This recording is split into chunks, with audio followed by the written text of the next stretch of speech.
Okay, so Sarah Huckabee Sanders is leaving the Trump administration as press secretary. And we talked late last year about reports that she was going to be leaving her position as a completely dishonest and disgusting press secretary at the end of 2018. That didn't happen. It took a little longer, but she is leaving at the end of this month.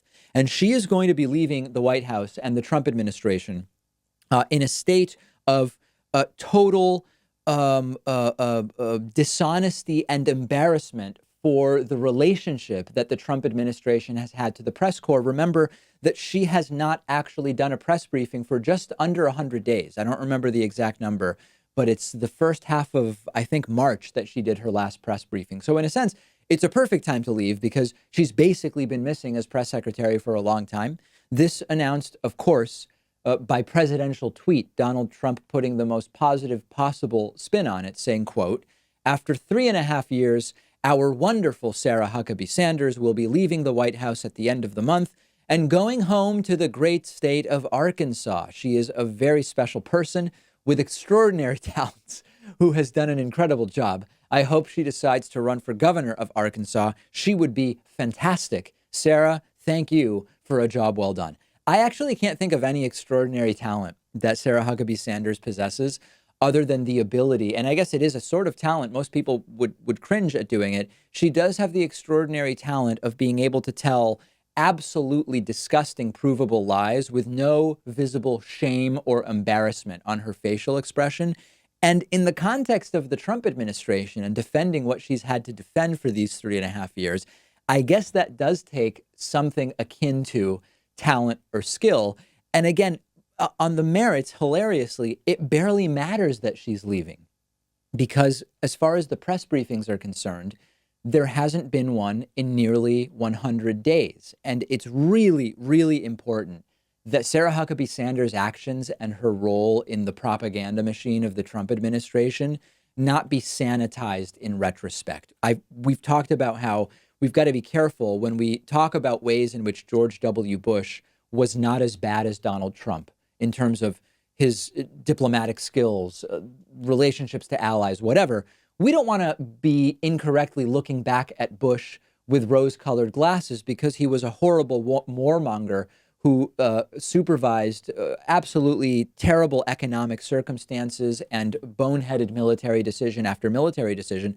But in some ways, he wasn't as bad as Trump. In the same way, Sean Spicer was terrible, truly, but Sarah Huckabee Sanders was much worse. And we can't allow her image to be retrospectively rather, sanitized. She concocted not just political lies, but just straight up obvious lies, like when she said that when Donald Trump fired James Comey in May of 2017, that a bunch of people from the FBI had reached out to her and said they like that the president fired James Comey. That was a complete and total lie. She admitted that that was a complete and total lie under oath when she was interviewed by Robert Mueller's investigation. So this is concocting a false story whole cloth, not a slip of the tongue, as she called it.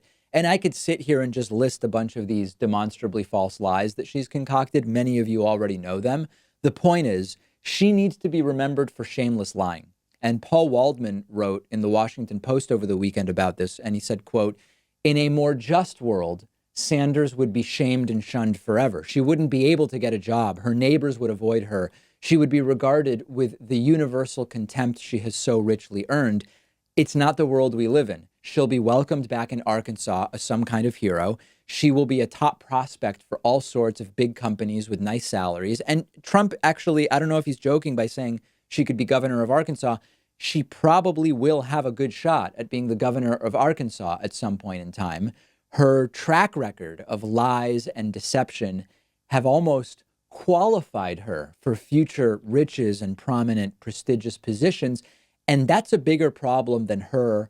That's a bigger problem than Trump. It's a far bigger problem. But when we talk about a degenerate sycophant, we're really talking about someone exactly like Sarah Huckabee Sanders. That's who comes to mind to me.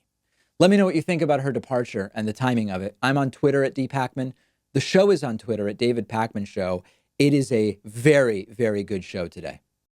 If you love learning new things, you probably want to check this out. The David Pakman Show today is sponsored by Skillshare, and we're giving you 2 entire months of free access to Skillshare when you click the link underneath this video. Skillshare is a vibrant online learning community offering more than 25,000 video classes on just about anything you can think of. Get better at playing an instrument.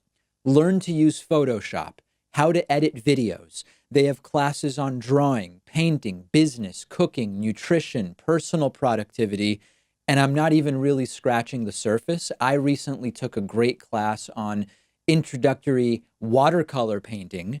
I'm still not good, but I am learning, and you can access the entire library of fun, easy to use online courses for free for 2 months by using the link underneath this video. 2 months of learning something that's totally new to you, something you want to get better at, something you already love, or you can get ahead in your career by learning new skills that will help you at your job. I've gotten a ton out of it. Pat has taken some courses that he's found really valuable, and I think you'll love it too. Get started for free by clicking the link under this video.